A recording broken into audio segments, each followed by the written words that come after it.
Hello po, Herman Buelva po uli. Huwag magpakabusog, kaibigan, isang magandang payo para sa ating kalusugan ay ang pagbabawas sa ating kinakain.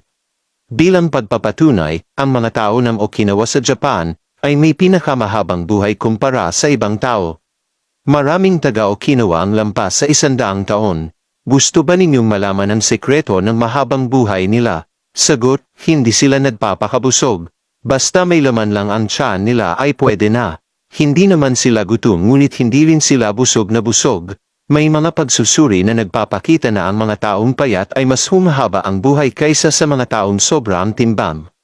Bakit masama ang pagkain ng labis? Ang pagkain ng labis ay nagdudulot ng masamang epekto dahil nahihirapan ang ating katawan na tunawin ito.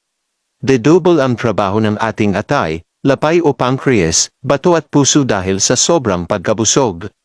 Tataas din bigla ang ating asukal sa dugo or blood sugar.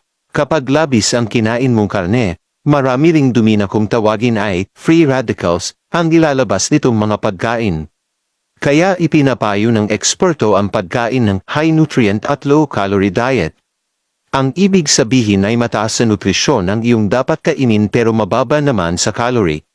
Para matupad ito, subukang kumain ng mas maraming gulay, isda, prutas, beans at soy products like tofu, tahu, tokwa. Bawasan ang pagkain ng karneng baka at baboy, matatamis na inumin, at matatabang pagkain. Medyo limitahan din ang pagkain ng kanin, mga kalahati o isang tasang kanin lang bawat kainan, pero damihan na lang ang gulay at prutas. Kung mababawasan mo lang ng 10% ang iyong kinakain ay pupwede na. Ang isa pang kasabay na payo ay ang pagkain ng 5 hanggang 6 na beses sa isang araw, pero pa konti-konti lang. Ang isang saging, mansanas o pandesal ay pwedeng pang merienda na.